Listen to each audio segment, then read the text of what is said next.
क्या आपने वो माउंटेन्स देखे हैं प्लास्टिक से बने हुए जो दिल्ली और गाजियाबाद में है, जो कि 20-20 मंजिल तक पहुंच चुके हैं? कभी आपके दिमाग में क्वेश्चन आया है कि यार ये माउंटेन बन कैसे गए और ये इतनी गंदगी हमारे शहर के बीचों बीच कैसे आ गई और इसका सॉल्यूशन क्या है? इसको लोग हटा क्यों नहीं रहे? इसको सरकार हटा क्यों नहीं रही? ये कितना गंदा दिखता है, लेकिन फिर भी ये हमारे शहर के बीचों बीच है और मोस्टली शहर में है। दिल्ली, गाजियाबाद, इंदौर, अ, जबलपुर, हर शहर में, हर स्टेट के हर शहर में आपको ऐसे माउंटेन प्लास्टिक से और वेस्ट से भरे हुए दिख जाएंगे। आपके दिमाग में क्वेश्चन तो हमेशा आया होगा यार कि ऐसा क्यों है, इसके अंदर क्या है, कैसे मैनेज कर रहे हैं ये लोग। लेकिन कभी डिटेल में आई थिंक बहुत कम लोगों ने जानने की कोशिश करी होगी। तो बस यही टॉपिक है यार आज का हमारा, कि जो वो माउंटेन बने हुए हैं, राइट, वो क्या है, कैसे हैं, कैसे नहीं हैं, क्यों हैं, इन सब का आंसर आज हम इस वीडियो में कर रहे होंगे। तो स्टार्ट करते हैं यार। आई होप, मैं होप करता हूँ, मैं उम्मीद भी करता हूँ, मैं आशा भी करता हूँ कि आप सभी लोग बहुत ज़्यादा खुश और अच्छे हो गए, है ना? तो चालू करते हैं इसी के साथ आज का टॉपिक, जिसको मैं अगर समराइज़ करूँ तो बोलूँगा सॉलिड वेस्ट मैनेजमेंट। अब नाम सुन के आपको लगेगा अरे यार ये तो वही चालू हो जाएगा कि सॉलिड वेस्ट क्या होता है, मैनेज कैसे करा जाए। भैया हमें नहीं भरना, हम तो जा रहे हैं। तो यार again, if you really want to become a responsible citizen, if you want to become a responsible human being, then I think you should know about all these solid waste. Because unless, because वो mountain के जो because plastic के जो वो mountain है वो क्या है, वो सॉलिड वेस्ट ही तो है ना, काइंड ऑफ। तो बस इसी पे आज हम बात कर रहे हैं। टॉपिक क्या है जिस पे हम बात कर रहे हैं? Solid waste management. तो सबसे पहले स्टार्ट करते हैं कि टॉपिक कर क्यों रहे हैं, क्यों कर रहे हैं। इसका आंसर क्या, स्टार्टिंग में आई थिंक आपको लग गया होगा, क्योंकि ये माउंटेन्स प्लास्टिक के हर जगह हैं, राइट। तो इन ये कहाँ से आए, क्यों आए, इनके बारे में जानना, इनका प्रोड्यूसर कौन है, कौन इनको लाया है, कैसे ये लोग मैनेज कर रहे हैं, ये पूरा हमें जानने की आवश्यकता है। क्यों? क्योंकि ये बहुत बड़ी लैंड ऑक्यूपाई कर रहे हैं हर शहर में। हर शहर में ये जो लैंडफिल्स हैं ये बहुत बड़ा स्पेस ऑक्यूपाई करती हैं, और अगर इनको रोका नहीं गया तो ये पूरा शहर भी ऑक्यूपाई कर देंगी एज पर रिसर्च आने वाले टाइम में, राइट। तो इसीलिए आज हम इस टॉपिक के बारे में बात कर रहे हैं। तो फटाफट से शुरू करते हैं डेफिनेशन ऑफ सॉलिड वेस्ट के साथ। तो जैसे कि नाम से समझ आ रहा है यार, ऐसा कोई भी वेस्ट जो सॉलिड है या फिर सेमी सॉलिड है, जो आपके इंस्टीट्यूट से या फिर जो आपके घरों से या फिर जो आपके एग्रीकल्चर से निकल रहा है, उसको हम कहते हैं solid waste. Now the question is कि सॉलिड वेस्ट कितने टाइप्स के होते हैं। तो जनरली मैं आपको बताता हूँ, हमारे घर का एग्जांपल देखिए कि 3 टाइप के वेस्ट हम जनरली प्रोड्यूस कर रहे होते हैं। पहला होता है यार वेट वेस्ट, गीला कचरा, जिसको हम ऑर्गेनिक भी कह सकते हैं काइंड ऑफ, जिसमें क्या होता है, हमारे फल, हमारे तियाँ जो गार्डन से निकली हैं, या फिर सब्जियों के छिलके, तो ये सारे के सारे वेट वेस्ट के अंदर आते हैं, जिनको कि हम ऑर्गेनिक वेस्ट कहते हैं।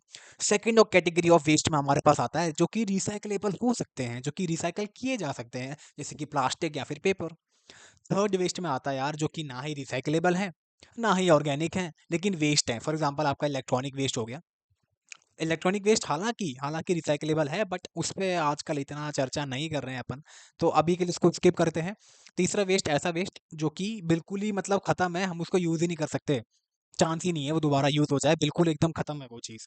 तो वो तीसरा टाइप का वेस्ट हो गया, राइट। नाउ इन तीनों टाइप के वेस्ट को मैनेज करने के लिए हमारे पास अलग अलग प्रोसेसेस हैं। अब आप इतना दिमाग लगाओ यार कि आपका शहर है, कचरे वाली गाड़ी आई, सारा का सारा कूड़ा ले गई। क्या क्वेश्चन आया कभी कचरा कहाँ गया, इस कचरे का ये लोग करते क्या हैं? यही मेन मुद्दा है कि कचरे का करते क्या हैं और कैसे करते हैं। सबसे पहला तरीका हमारे पास होता है यार लैंडफिल। यस, जो मैं माउंटेन्स की बात कर रहा था ना, जो प्लास्टिक से भरे हुए होते हैं, उनको हम कहते हैं लैंडफिल्स। वो लैंडफिल क्या होते हैं कि आपके पास एक लैंड है, आपने सारा का सारा कचरा वहां डाल दिया है, ठीक है। अब ना एक टर्म एक और होती है साइंटिफिक लैंडफिल। अब मैं आपको पूरा का पूरा प्रोसेस बताता हूँ पहले लैंडफिल का, क्योंकि लैंडफिल को समझना बहुत ज़रूरी है, ठीक है। दूसरा हम चलेंगे इंसिनरेशन पर, तीसरा हम चलेंगे जो बाकी बची है आई थिंक वो क्या होगा, ठीक है। तो सबसे पहला हमारे पास होता है लैंडफिल, जिसमें हम अपना कचरा डायरेक्टली डंप कर देते हैं। ना अगर मैं साइंटिफिक लैंडफिल की बात करूँ, तो होता क्या है समझना ध्यान से। आपने सारा का सारा घर का कचरा निकाला, गाड़ी आई थी वो कहाँ डंप कर गई सर? लैंडफिल में। नाउ लैंडफिल में आपने जब वेस्ट डाला, मान लेते हैं कि आपने सारा वेस्ट लैंडफिल में ही डाल दिया, सारा मतलब आपने ऑर्गेनिक भी, रिसाइकलेबल भी, और जो कुछ बचा है आपके पास सारा कुछ आपने लैंडफिल में डाल दिया। नाउ जो ऑर्गेनिक मैटर है ना, जो कि उस लैंडफिल में प्रेजेंट है, जो कि कहाँ से आया है? जो आपके गीले कचरे से आया है।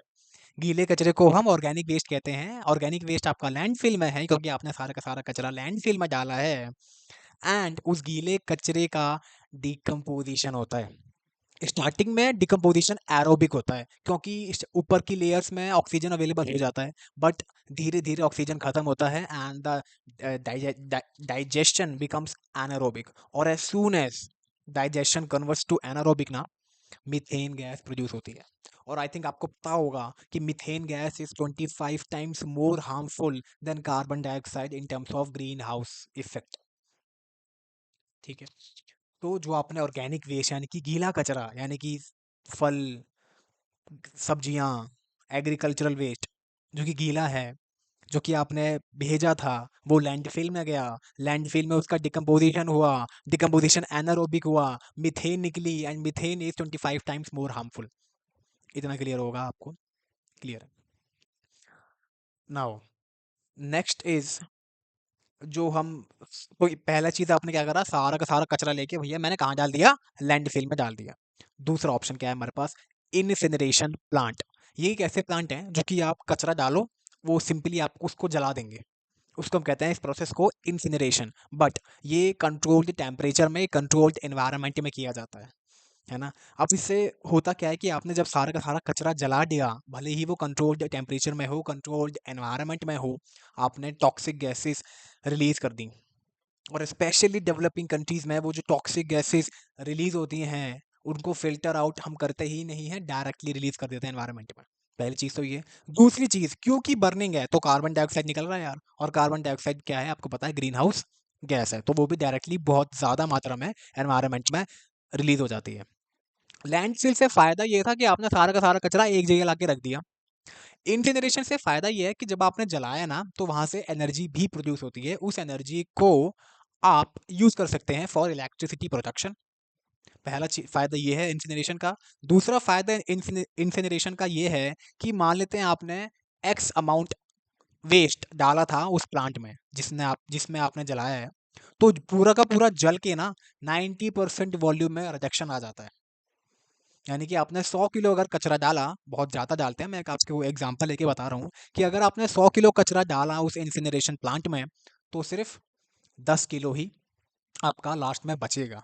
नाउ जो बचा है उसको, एक टर्म मुझे याद नहीं आ रही, कुछ कहते हैं उसको, राइट, बॉटम ऐश कहते हैं, यस, बॉटम बॉटम ऐश उसको कहते हैं। उस बॉटम ऐश को मैंने कहाँ डाल दिया? दोबारा से लैंडफिल में डाल दिया। दूसरा प्रोसेस क्या था? इंसिनरेशन। तीसरा क्या होता है? तीसरा, वो वेस्ट जो कि आपके क्या कहे, रिसाइकलेबल हैं, जैसे कि प्लास्टिक और पेपर, उसका आपने डायरेक्टली रिसाइकलिंग प्लांट में ले जाके रिसाइकल कर दिया, और वो दोबारा सिस्टम में आ गए, दोबारा यूज हो रहे हैं, फॉर एग्जांपल प्लास्टिक और पेपर। एक और ऑप्शन हमारे पास होता है ऑर्गेनिक वेस्ट का। एक तो मैंने क्या बताया कि आपने सारा का सारा कचरा लैंडफिल में डाल दिया, ऑर्गेनिक भी, वहां से मीथेन निकल गया। एक और दूसरा तरीका क्या है कि जो अपने ऑर्गेनिक वेस्ट आपके पास है ना, उससे आप बायोफ्यूल बना सकते हैं। इसको हम कहते हैं कंप्रेस्ड बायोगैस, राइट। इसमें हम क्या करते हैं कि अगेन जो हमारा ऑर्गेनिक वेस्ट है उसको हम डिकम्पोज होने के लिए अलाउ कर देते हैं। जिससे होता है क्या है कि मैंने आपको बताया था लैंडफिल में क्या हो रहा है? डिकम्पोजिशन हो रहा है, मीथेन निकल रही है, बट वहां ओपन में मीथेन निकल रही है, आप मीथेन को कैप्चर ही नहीं कर रहे, आप एनवायरनमेंट में खुला छोड़ दे रहे हो। बट बायोगैस प्लांट में क्या हुआ कि आप सेम डाइजेशन कर रहे हो, डाइजेशन एनारोबिक हो रहा है, और एनारोबिक होता है तो मीथेन निकल गई, और आपने मीथेन को कैप्चर करा, फिर आपने उसको कंप्रेस कर दिया, और आपने बना दिया कंप्रेस्ड बायोगैस, और ये कंप्रेस्ड बायोगैस को आप यूज कर सकते हो एज अ फ्यूल। तो हमने चार मैनेजमेंट के तरीके देखे। पहला था लैंडफिल, दूसरा था रिसाइकलेबल प्लांट, जिसमें हम रिसाइकलिंग कर देते हैं, तीसरा था इंसिनरेशन प्लांट, और चौथा था आपका बायोगैस प्लांट। ठीक है। अगर मैं टू बी स्पेसिफिक इंदौर की बात करूँ यार, तो इंदौर रिसाइक्लिंग के मामले में, सॉलिड वेस्ट मैनेजमेंट के मामले में बहुत आगे है, और फॉर्चुनेटली मैं अभी इंदौर में ही हूँ। तो यहाँ पे क्या है ना कि यहाँ 2 प्लांट हैं। पहला है रिसाइक्लिंग प्लांट, जो कि रिसाइकिल करता है प्लास्टिक और पेपर को, और दूसरा है हमारे पास बायोगैस का प्लांट, जो कि ऑर्गेनिक वेस्ट से बायोगैस बनाता है, और जो उससे फ्यूल बनता है जिसको हम कहते हैं कंप्रेस्ड बायोगैस, वो आपकी यूज़ होती है इनकी कहाँ पर, जो इनकी सिटी बसेस चलती हैं। जो सिटी बसेस चलती हैं वो उस कंप्रेस्ड बायोगैस को एज अ बायोफ्यूल यूज़ करती हैं, एज अ फ्यूल, राइट। और वो चलती हैं यहाँ पर इंदौर पे, इंदौर में, राइट। नाउ आपको लग रहा होगा यार कि कितना तो आसान है ना। जो ऑर्गेनिक है उससे बायोगैस बना लो, जो लैंडफिल भी बढ़िया ऑप्शन ही है, इंसिनरेशन भी बढ़िया ऑप्शन है, और रिसाइकलिंग तो है ही है। But do you know the main problem is with each plant. Incineration की प्लांट की अगर मैं बात करूं, तो इंसिनरेशन प्लांट में आप वैसा ही फ्यूल डाल सकते हो जिसकी कैलोरीफिक वैल्यू हाई हो। क्योंकि अगर वेस्ट की कैलोरीफिक वैल्यू हाई नहीं है और आप उसको इंसिनरेशन प्लांट में डाल रहे हो, तो वो अच्छे से नहीं जलेगा। अच्छे से नहीं जलेगा, उसके लिए आपको खुद से फ्यूल ऐड करना पड़ेगा, जिससे आप अपनी कॉस्ट बढ़ा लोगे और आपको फ़ायदा नहीं होने वाला। ये दिक्कत है इंसिनरेशन प्लांट के साथ, कि वेस्ट आपका वही होना चाहिए जिसकी कैलोरीफिक वैल्यू हाई हो। दूसरा प्रॉब्लम विद लैंडफिल। जब आप एक जगह कचरा रखते हो ना, तो मैंने क्या बताया, उसका डाइजेशन होता है, उसका ब्रेक डाउन होता है, एक लिक्विड निकलता है, उसको हम कहते हैं लीचेट, LEACHATE, लीचे। वो लिक्विड ना, जिस सॉइल पे आपका लैंडफिल प्रेजेंट है, वो लिक्विड सॉइल से परकोलेट करके ग्राउंड वाटर पे चला जाता है, और ग्राउंड वाटर को गंदा कर देता है। और जैसे कि आप जानते हो कि हम लोग ग्राउंड वाटर से ही मोस्टली अपना पानी खींचते हैं, तो अगेन वो बीमारियां पैदा कर सकता है, बहुत ही ज़्यादा गंदे तरीके से बीमारी पैदा करता है, हमारे लेक्स और हमारे ओशन को गंदा कर देता है। तीसरा, द प्रॉब्लम विद बायोगैस, कि यार बायोगैस उसी वेस्ट से प्रोड्यूस होगी जो कि ऑर्गेनिक होगा। अगर आपने कुछ भी डाल दिया बायोगैस में, तो वो काम नहीं आएगा। ऑर्गेनिक होना चाहिए, क्योंकि डिकम्पोजिशन उसी से होगा और तभी मीथेन निकलेगा। द प्रॉब्लम विद बायो आपने तीन प्रॉब्लम देख ली। आपने देखा कि इंसिनरेशन प्लांट के साथ क्या दिक्कत है, आपने देखा कि लैंडफिल के क्या साथ क्या दिक्कत है, आपने देखा कि बायोगैस के साथ क्या दिक्कत है। अब हम बात करने वाले हैं कि रिसाइकलिंग के साथ क्या दिक्कत है। अगेन, रिसाइकल सिर्फ वही वेस्ट होगा जिसकी पावर है रिसाइकल होने की, यानी कि सिर्फ और सिर्फ प्लास्टिक और पेपर। समझ रहे हो आप प्रॉब्लम, कि हर प्रोसेस एक स्पेसिफिक प्रॉब्लम के साथ है, और हर प्रोसेस एक स्पेसिफिक टाइप के वेस्ट को ट्रीट कर रहा है। रिसाइकलिंग वाला रिसाइकल मैटर को, जैसे कि प्लास्टिक पेपर। ऑर्गेनिक वाला, बायोगैस वाला ऑर्गेनिक वेस्ट को। इनसिनरेशन वाला उसी वेस्ट को जिसकी कैलोरीफिक वैल्यू हाई है। और लैंडफिल में तो भैया वाटर बन जाता है, जो कि गंदा कर सकता है। ठीक है, किसको, हमारे वाटर को ना। बट हमारे इंडिया में क्या होता है, हम सारा का सारा कचरा मिला के, ऑर्गेनिक, रिसाइकलेबल, सूखा कचरा, तीनों को मिला के एक साथ कचरे की गाड़ी में डाल देते हैं, और वो कचरा सीधा लैंडफिल में जाके डंप कर दिया जाता है। ना तो वो रिसाइकल होता है, ना ही उससे बायोगैस बनती है, ना ही उसको इंसिनरेशन प्लांट में बेचा जाता है, क्योंकि वो सेग्रीगेट ही नहीं है। Yes, that is the main concept which is known as segregation. Segregation यानी कि आपने अपना कचरा अलग कर दिया, आपने ऑर्गेनिक अलग कर दिया, आपने रिसाइकलेबल अलग कर दिया, आपने सूखा कचरा अलग कर दिया। इससे होगा क्या, इससे फायदा ये होगा कि हम डायरेक्टली ऑर्गेनिक को यहाँ डाल देंगे, वेट को यहाँ डाल देंगे, सूखे को यहाँ डाल देंगे। समझ रहे हो आप लोग कि the main problem is segregation. हम इंडियंस डायरेक्टली अपना वेस्ट उठाते हैं और डायरेक्टली डाल देते हैं उस कचरे वाली गाड़ी में, और वो कचरे वाली गाड़ी सारा का सारा कचरा लेके लैंड फिल में डाल देती है। समझ रहे हो आप मैं क्या कहना चाह रहा हूँ, कि आइडियली क्या होना चाहिए था, हमारे पास बायोगैस प्लांट होते, हमारे पास रिसाइकलेबल प्लांट होते, हमारे पास इंसिनरेशन प्लांट होते, और हमारे पास लैंडफिल होती, चार चीज़ें। बट हमारे पास क्या है, सिर्फ और सिर्फ लैंडफिल है हमारे पास। ना ही बायोगैस इतने प्लांट हैं, ना ही इंसिनरेशन प्लांट हैं, ना ही रिसाइकलेबल प्लांट हैं, सिर्फ और सिर्फ लैंडफिल है हमारे पास। अब हम क्या करते हैं, वेस्ट है, सेग्रीगेशन है नहीं, तो सारा का सारा वेस्ट कहाँ डाल दिया सर हमने, लैंडफिल में डाल दिया। अब आपको बताता हूँ अमीर और गरीब का फ़र्क। अमीर सबसे ज़्यादा वेस्ट प्रोड्यूस करता है। सारा वेस्ट उसने उस कचरे वाली गाड़ी पे डाला, उस कचरे वाली गाड़ी ने डाल दिया लैंडफ़िल में। लैंडफ़िल के आस-पास कौन रहता है सर? गरीब। गरीब ने तो अपना सबसे ज़्यादा कचरा प्रोड्यूस करा, चुपचाप गाड़ी में डाल दिया। ना तो उस गंदे कचरे की बदबू सूँघ रहा है, ना ही वो उस गंदा कचरा उसकी आँखों के सामने है। लेकिन जहाँ पर वो लैंडफ़िल है ना, उसके आस-पास हैं स्लम्स, उसके आस-पास हैं गरीब लोग। वो गरीब लोग उस गंदे कचरे की बदबू सूँघ रहे हैं। वो गंदा कचरा उन लोगों की आँखों के सामने है, बल्कि उन्होंने उतना कचरा प्रोड्यूस नहीं करा। फिर भी वो रोज़ उसकी बदबू सूँघते हैं, वो रोज़ उसको अपनी आँखों से देखते हैं। तीसरा मैंने क्या बताया था कि एक लिक्विड बन जाता है जो कि वाटर में चला जाता है और वाटर को गंदा कर देता है। वही पानी वो लोग यूज़ करते हैं नहाने के लिए, कपड़े धोने के लिए और पीने के लिए। लेकिन अमीर क्या करता है सर? अमीर तो आरओ का पानी यूज़ करता है ना। अमीर तो ना उसको देख रहा है, ना उसकी बदबू सूँघ रहा है, ना ही वो जो पानी गंदा हो रहा है, उस गंदे को पानी को पी रहा है क्योंकि उसके पास तो आरओ है ना सर। बट वो गरीब उसको देख रहा है, उसकी बदबू सूँघ रहा है, उस गंदे पानी को पी रहा है, नहा रहा है और मर भी रहा है। कचरा फैलाया किसने था? अमीर। झेला किसने? गरीब। वो लैंडफ़िल, उसके आस-पास रहने वाले गरीबों की बात कर रहा हूँ मैं। ये था अमीर और गरीब का फ़र्क। आगे मूव करते हैं यार। हम थे कि the main problem is segregation की सेग्रीगेशन ऑफ वेस्ट नहीं है। एक बार सेग्रीगेशन ऑफ वेस्ट इंडियंस ने खुद से करने लग गए और सरकार ने मिलके ऐसी गाड़ियाँ बना दी जिसमें ऑर्गेनिक के लिए अलग जगह है, वेट के लिए अलग जगह, वेट सॉरी एक ही बात हो गई। ऑर्गेनिक के लिए अलग है, रिसाइक्लेबल के लिए अलग है, तो अपन सेग्रीगेट कर पाएँगे और अलग-अलग जगह उन वेस्ट को डाल पाएँगे, जिससे हम आगे उन वेस्ट को मैनेज कर पाएँगे। तो ये था यार पूरा का पूरा सॉलिड वेस्ट मैनेजमेंट। 4 प्रोसेस मैंने आपको बताए। अलग-अलग वेस्ट के लिए अलग-अलग प्रोसेस है।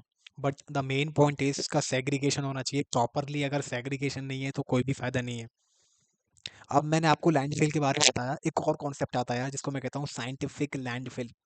इसमें पता है क्या होता है? जो मैंने आपको बताया था ना कि लीचेट होता है जो सॉइल के थ्रू पास कर जाता है, पानी गंदा कर देता है। साइंटिफिक लैंडफ़िल में क्या होता है कि हम सॉइल के मतलब जो हमारा लैंड है, उसके ऊपर ना क्ले की लेयर डाल देते हैं। और इस क्ले की लेयर से क्या होता है कि वो जो लिक्विड बना है ना वो परकोलेट नहीं कर पाता। दूसरा, उस सॉइल को एक जगह रहे वो हम उसके ऊपर वेजिटेशन कर देते हैं ताकि वो सॉइल वो जो वेजिटेशन है उसके जो रूट्स हैं वो सॉइल को पकड़े रहें और सॉइल कहीं जाए ना। और अगर ऐसा तुम कर देते हो, अगर ऐसा हम कर देते हैं तो उसको हम कहते हैं साइंटिफिक लैंडफिल। तो ये कॉन्सेप्ट था साइंटिफिक लैंडफिल का जो कि आपको अब क्लियर हो गया होगा। तो यही था यार ये पूरा का पूरा सॉलिड वेस्ट और मैनेजमेंट की बातें। हाउ मतलब गरीब कैसे अफेक्ट होते हैं, अमीर कैसे होते हैं और ये प्रॉब्लम बहुत ज़्यादा बड़ी है यार वेस्ट मैनेजमेंट की, क्योंकि ये कंटिन्यूअसली इंक्रीज़ कर रहा है यार हमारे दुनिया में, हमारे इंडिया में स्पेशली। और बहुत कम मेजर्स लिए जा रहे हैं इसको सॉल्व करने के लिए, लिटरली बहुत कम मेजर्स लिए जा रहे हैं। तो इसके सॉल्यूशन की अगर मैं बात करूँ तो यार यही है कि पहला इंडियन सिटीजन्स को अवेयर होना पड़ेगा कि उस वेस्ट से क्या क्या प्रॉब्लम हो सकती हैं, तो उसको सेग्रीगेशन करना आना चाहिए। राइट। राइट। दूसरा ये है कि यार सरकारों को भी एक्टिव रहना पड़ेगा कि वो अलग-अलग कंपार्टमेंट बनाएँ डस्टबिन में, जिसमें हम रिसाइक्लेबल वेस्ट अलग से डाल सकें, ऑर्गेनिक अलग से डाल सकें, करना पड़ेगा। और ये सारे के सारे प्लांट्स, चाहे इंसिनरेशन हो गया, चाहे बायोगैस हो गया, चाहे रिसाइक्लेबल प्लांट्स हो गए, इनको लगाना पड़ेगा, है ना? आपको मैं एक और चीज़ बताता हूँ, ठीक है? कि जो आइडियल केस में क्या होता है, मैं आपको आइडियल केस बताता हूँ गाइस जो बाहर होता है, इसको ध्यान से सुनना। आपको मैं बाहर का केस बता देता हूँ, बाहर कंट्रीज़ में कैसा होता है। वो आइडियल केस है अभी की सिचुएशन के हिसाब से। वो परफेक्ट नहीं है बट वो काफ़ी ज़्यादा बेटर है और अभी के हिसाब से आइडियल है, परफेक्ट नहीं है। बाहर क्या होता है ना कि लोगों को पता है, अवेयर है कि सेग्रीगेशन इंपॉर्टेंट है, क्योंकि सरकार लोगों का कचरे को मैनेज कर रही है तो वो लोगों से पैसा लेती है। राइट। और लोग वहाँ पे सेग्रीगेशन के बारे में बहुत कुछ जानते हैं, लोग ऑलरेडी सेग्रीगेट करके रखते हैं। और अलग अलग डस्टबिन हैं बाहर कंट्रीज़ में, स्पेशली डेवलप्ड कंट्रीज़ में, जहाँ पे हम अलग अलग डस्टबिन यूज़ करते हैं अलग अलग टाइप ऑफ वेस्ट के लिए। अब आप सुनना ध्यान से। एक डस्टबिन है जिसमें सिर्फ और सिर्फ ऑर्गेनिक वेस्ट है, मैं उसको ले गया ऑर्गेनिक को और क्या कर दिया, वहाँ से बायोगैस बना दी। ठीक है, उसको एज अ फ्यूल यूज़ कर लिया। बहुत बढ़िया। दूसरा एक वेस्ट है जो कोई रिसाइकलेबल, जिसमें प्लास्टिक और पेपर है, मैं उसको ले गया, उसका मैंने रिसाइकल कर दिया, वो दोबारा सिस्टम में आ गए। बट कंडीशन ये है कि वो कंटैमिनेटेड नहीं होने चाहिए, प्लास्टिक वेस्ट जो कि रिसाइकल होने जा रहे हैं, वो कंटैमिनेशन नहीं होना चाहिए। वहाँ के सिटीजन इतना अवेयर हैं कि वो इस बात का ख्याल रखते हैं। ठीक है, तो पहला आपको मैंने बताया कि आपने ऑर्गेनिक का क्या करा, बायोगैस बना दी। ठीक है, दूसरा आपने रिसाइकलेबल का क्या करा कि आपने उसको रिसाइकल कर दिया। तीसरा, जो कि ऐसा वेस्ट जो कि ना ही रिसाइकलेबल है ना ही ऑर्गेनिक है, राइट, वो या तो जाएगा लैंडफिल में या फिर जाएगा इंसिनरेशन प्लांट में। अगर लैंडफिल में गया तो डायरेक्टली चला गया, वहाँ के लैंडफिल साइंटिफिक है। दूसरा, अगर इंसिनरेशन प्लांट में गया, वहाँ पे जलेगा, एनर्जी बनेगी, वो एनर्जी यूज हो जाती है इलेक्ट्रिसिटी प्रोडक्शन में, और जो लास्ट में बॉटम ऐश बनता है वो जाता है लैंडफिल में। तो आप समझ रहे हो, आइडियली वो वेस्ट जो कि ना ही रिसाइकलेबल है ना ही ऑर्गेनिक है, वही जाता है लैंडफिल में। या फिर वो वेस्ट जिसको मैं जला भी नहीं सकता, जिसकी कैलोरीफिक वैल्यू बहुत कम है, वो जाता है लैंडफिल में। या फिर वो वेस्ट जो कि बॉटम ऐश है, जो कि इंसिनरेशन प्लांट से आया है, वो जाता है लैंडफिल में। इससे फायदा ये है कि लैंडफिल धीरे धीरे भरती है, एकदम से नहीं भरती। इंडिया के लैंडफिल में आपको सारे कचरे मिल जाएंगे, ऑर्गेनिक, रिसाइकलेबल, नॉन रिसाइकलेबल, सारे। लेकिन वहाँ की लैंडफिल में सिर्फ आपको बॉटम ऐश दिखता है, या फिर आपको ऐसा वेस्ट जो कि हो ही नहीं सकता। अब तो साइंटिफिक रिसर्चेस और ज़्यादा एडवांस हो रही हैं, जो बॉटम ऐश बना है उनको हम कंस्ट्रक्शन के लिए भी इस्तेमाल करने लग गए हैं। इंसिनरेशन प्लांट से जो बॉटम ऐश बचा है जल के, उसको हम एज अ कंस्ट्रक्शन मटेरियल भी यूज़ करने लग गए हैं, राइट। तो एडवांसमेंट आ रही हैं, बट आइडियली यही होता है बाहर, राइट। और एक और चीज़, बाहर एक और चीज़ होती है कि जो ऑर्गेनिक वेस्ट है ना, लोग उससे कंपोस्टिंग कर लेते हैं खुद ही। ऑर्गेनिक वेस्ट को आप कन्वर्ट कर सकते हैं एज कंपोस्ट, एज मैन्योर। और वो मैन्योर आप यूज़ कर सकते हैं अपने गार्डन में। बाहर के लोग ऐसा करते हैं, जो ऑर्गेनिक वेस्ट बचा उसकी कंपोस्टिंग करी, वो कंपोस्टिंग करना जानते हैं, बहुत आसान होता है। उसको आपने मैन्योर बना लिया और गार्डन में यूज़ कर लिया। इंदौर में भी ये होता है कि जो लोग हैं, या तो वो कंपोस्टिंग खुद ही कर लेते हैं, या फिर वो ऑर्गेनिक वेस्ट किसको दे देते हैं, सरकार को। अब सरकार के पास दो ऑप्शन है ना, कि या तो वो उस ऑर्गेनिक वेस्ट को बायोगैस में चेंज करे, मतलब यही ऑप्शन है। सरकार क्या करती है, उस ऑर्गेनिक वेस्ट को बायोगैस में चेंज करती है। कैसे, उसकी डिकम्पोजिशन करा के, मैंने आपको बताया था मीथेन निकलती है, मीथेन को कैप्चर कर लिया, कंप्रेस कर दिया, कंप्रेस्ड बायोगैस बन गई, एज अ फ्यूल यूज हो गई सिटी बसेस में।